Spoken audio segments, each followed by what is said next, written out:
continuación vamos a hablar del estadio de Gualdo y su geometría paramétrica. Aquí nos acompañarán Jonathan Chanca del Río, que está arquitecto en SS BIM, titulado en arquitectura por la Escuela Técnica Superior de Arquitectura de Donosti, del País Vasco. Cuenta con más de 10 años de experiencia en el mundo de la construcción y la edificación.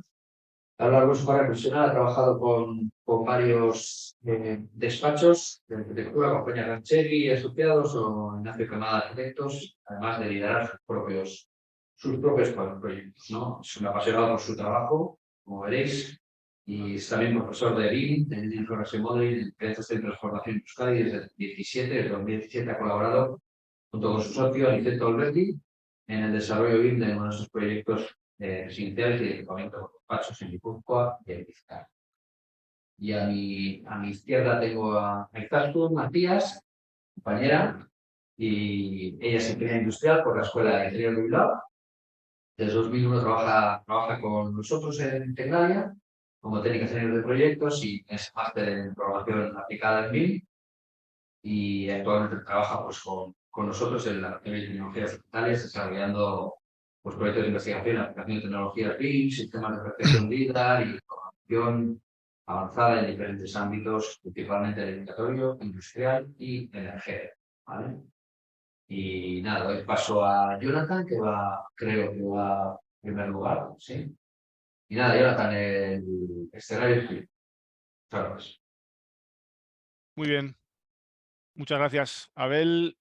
En primer lugar, agradecer a Eraikune y por la invitación al evento y a Tecnalia en este caso por la colaboración estrecha que hemos tenido. Y yo simplemente, muy brevemente, os voy a poner en contexto para que luego mi compañera Izaskun entre ya un poquito más al detalle de lo que ha sido el desarrollo paramétrico de lo que veis, ¿no? De la cubierta de este estadio. Os voy diciendo pasa, ¿vale? O siguiente para que cambiemos de diapositiva. Eso es. Ahí está un poquito, como ha dicho Abel antes, la estructura de la presentación y sin más vamos a pasar a la siguiente diapositiva porque, como digo, yo voy a poner un poco en contexto para que entendáis un poco cuál es el proyecto y cuál fue el reto y a partir de ahí Izaskun Macías pues, os entrará más al detalle del desarrollo de la aplicación, ¿vale? Esto os pongo en fechas, en 2020, en plena pandemia, diría que con el encierro más duro, en casa encerrados, pues aparece la convocatoria de este concurso a través de, bueno, de los portales web sobre estadios más conocidos del mundo y plantean un concurso de ideas para la renovación y ampliación del Estadio Grünwalder de Múnich, que pertenece a, bueno, a un club que hasta hace unos años compartía casa en el Allianz Arena con el Bayern de Múnich hasta que desciende de categoría y como no puede permitirse pagar el canon del Allianz Arena, vuelve otra vez a su casa original. Eso motiva que el club, de común acuerdo con estos portales que os decía, convoque el concurso que tengo, bueno, que se desarrolla aproximadamente, y me parece importante decir las fechas para que veáis un poco el trabajo y lo que luego se puede agilizar con la colaboración de Tecnalia. Es un concurso que se desarrolla o que desarrollo entre mayo y agosto de 2020 y con la fortuna de que resulta ganador. Eso hace que aparezca el proyecto en prensa, como estáis viendo aquí, y la publicación en prensa, pues también para poner un poco en valor las comunidades de usuarios o los grupos de usuarios BIM a la que pertenece Abel y otras personas de las que estamos aquí hoy, pues alguien en ese grupo se entera por la prensa, me felicita y eso da como consecuencia que me invitan a hacer una presentación en el grupo de usuarios BIM de Madrid, de común acuerdo con el de Euskadi y Navarra. Y bueno, yo en esa presentación lanzo el reto que recoge Abel el guante como presente en esa charla lanzo el reto de cómo algo que yo desarrollo dentro de lo que es el proyecto global de un estadio, en concreto la cubierta, desarrollo de una manera artesanal, vamos a decirlo, dentro de que es un proyecto BIM. Podéis pasar a la siguiente diapositiva. Aquí se ve un poquito la idea que os comento, que por supuesto partiendo como casi todos los proyectos de arquitectura, pues desde lo más elemental con un croquis hasta un proyecto BIM, aunque nadie lo exigía porque no era parte de las bases del concurso, pero para mí, como para muchos de los que estamos hoy aquí, ya no hay otra manera de entender el desarrollo de los proyectos, porque a mí ya no me tienen que convencer. Probablemente hoy los espectadores o los que puedan ver esto en un futuro, pues quizás están en ese proceso de convicción. Yo ya estoy convencido de las ventajas porque abordar un proyecto como este sin esta metodología, probablemente haciéndolo en este caso a nivel individual, pues hubiera sido inviable. Y simplemente por pasar de diapositiva, aquí veis un poco lo que es la idea motora, que desde un primer croquis ya está presente y que luego veis cómo de una manera natural o de una transición de ese croquis a ese modelo BIM, pues se traduce con bastante fidelidad, vamos a decir, ¿no? Esto que veis, que a posteriori lo vais a ver más en planta, en definitiva es una geometría bastante endiablada que motivó el desarrollo de esta aplicación que luego os va a contar Izaskun, que es adaptativa o permite adaptarse flexiblemente a las diferentes formas cambiantes que pueda tener este estadio o incluso otros estadios, ¿vale? Pasa, por favor. Esto es un levantamiento que tuve que hacer inicial del estadio tal y como está hoy en día. Y vais a ver en la siguiente diapositiva la comparativa con lo que es la propuesta, donde hay que mantener buena parte de los elementos originales del estadio, pero había que ampliarlo hasta los 20.000 espectadores aproximadamente. Había que cubrirlo por razones de acústica y de meteorología. Y al final había que mantener las torres de iluminación, había que mantener parte de la estructura existente de la cubierta actual, y todo eso hace que la idea inicial, que luego se desarrolla también de manera paramétrica, sea eso, una malla espacial, como bien conocen otros ponentes que vamos a tener hoy también, una malla espacial que, por darle otro valor añadido, se plantea idílicamente de madera, aunque bien podría resolverse también con estructura metálica, ¿vale? Pasamos a la siguiente diapositiva. Aquí podéis ver casi de manera muy resumida, en esta diapositiva se entiende toda lo que es el proyecto, ¿no? Con la axonometría se ve en gris lo existente, en rojo los pequeños derribos permitidos, y todo lo que está desplegado hacia arriba pues es la malla espacial con la envolvente de teflón, y esa malla espacial ahí podéis ver un poco la complejidad que tiene, sobre todo cuando se ve en su conjunto, ¿no? Pasa. He puesto las plantas que vamos a pasar muy rápidamente de una a otra, simplemente para que veáis cómo en una única planta se combinan un fondo curvo con sus lados paralelos, una tribuna recta con sus lados paralelos y otra tribuna recta con el interior recto y con el exterior curvo. Un fondo, perdón, si mantienes la última ahí, el fondo de la derecha es en realidad una geometría trapezoidal en planta porque responde a la calle que pasa por su lateral. Entonces, al final, como decía, es una geometría endiablada que, a diferencia de otros muchos estadios de nueva planta, pues no podemos aplicar la doble simetría, ¿no? para reducir a un cuarto el trabajo. Y ahí es donde entra luego Tecnalia. Pasamos rápidamente. Aquí vais a ver la sección tipo que se repite a todo alrededor del estadio, donde hay unas anchuras tipo, unas alturas que son las que luego introduce Izaskun en sus variables paramétricas. Pasa. Aquí se ve quizás una de las cosas que más sedujo al jurado profesional y también al popular, porque había como esas dos fases, que es este planteamiento en madera, ¿no? Con la amabilidad que le da a este tipo de edificios. Pasa.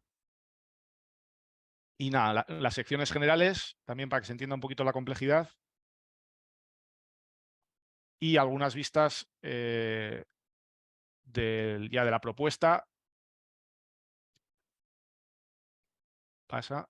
Ahí se ve un poco otra vez la malla desde, perdón, en la anterior diapositiva se veía la malla vista desde la cara inferior, ¿vale? De nuevo que con el escorzo coge como mucha complejidad, aunque todo se simplifica cuando se ve uno de los pórticos, que en mi caso lo desarrollo de manera manual por secciones paralelas y esas secciones con la sección típica de ménsula o digámoslo así, o de cercha, se lleva a la tercera dimensión convirtiéndose en una malla espacial y eso es lo que luego a Izaskun contará que igual le supuso un poco más de complejidad, ¿no?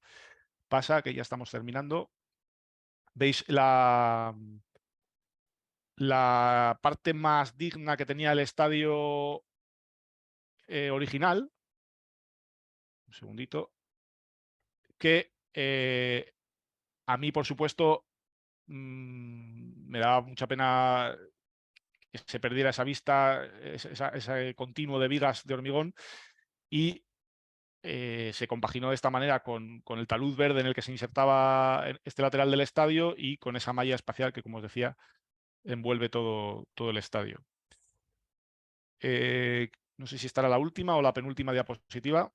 Bueno, aquí una visión más desde la calle y nada, yo creo que es como introducción suficiente como para que ahora Izaskun os cuente un poco cómo se tuvo que pelear con esta envolvente. Y si luego tenéis cualquier duda, habrá turno de preguntas. Muchas gracias y todo tuyo, Izaskun. Muchas gracias, Jonathan. Yo voy a continuar con la presentación del desarrollo de los algoritmos para la cubierta del estado normal. El primer paso que dimos fue analizar junto con Jonathan esa estructura. Como bien ha dicho, está formada por barras y nudos de madera que forman pórticos y que recorren toda la directriz del estado. También pudimos analizar en planta las diferentes zonas que también ha comentado Jonathan. Simplificamos un poco este proyecto piloto, ya que queríamos tener unos algoritmos que nos permitieran generalizar para otros proyectos. Entonces, separamos en tramos, hicimos 3 tipos de tramos, tramo recto, tramo curvo y esquina para unir los tramos rectos y los curvos. Todo basándonos en la línea interior de cubierta. En la imagen de la izquierda arriba vemos el resultado de la ejecución de los 3 algoritmos en los distintos tramos. En el vídeo, a ver si, vale, podemos ver cómo se ejecuta todos estos algoritmos dentro del Revit y utilizando el reproductor de Dylan. Se va seleccionando el algoritmo correspondiente a cada tramo, se selecciona la línea y se introducen unos parámetros y se ejecuta.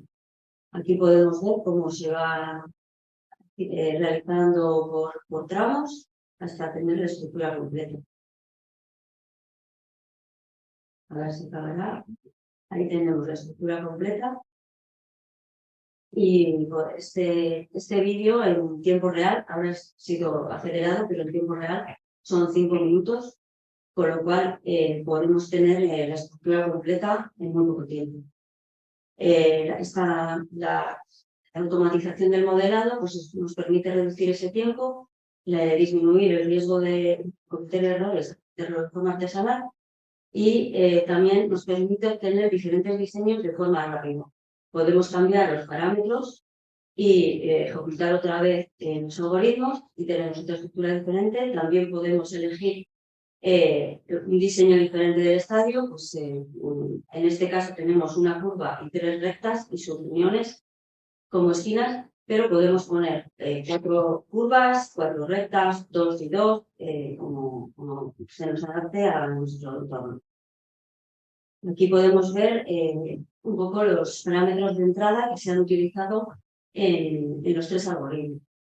La mayoría son comunes para los 3, siendo nivel, el tipo de viga, la distancia entre la curva interior y el exterior, el ángulo de inclinación y la altura de viga que hayamos elegido.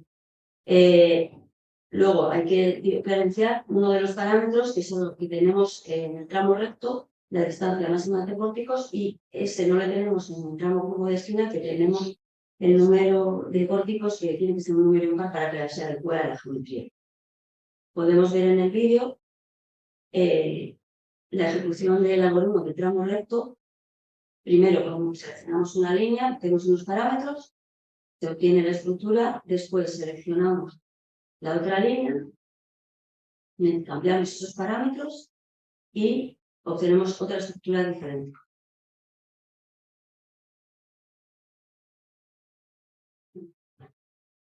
Aquí vemos cómo se ha generado esa estructura y vamos a poder ver esa diferencia de los parámetros introducidos, teniendo mayor distancia entre pórticos y en el pórtico en sí. También se va.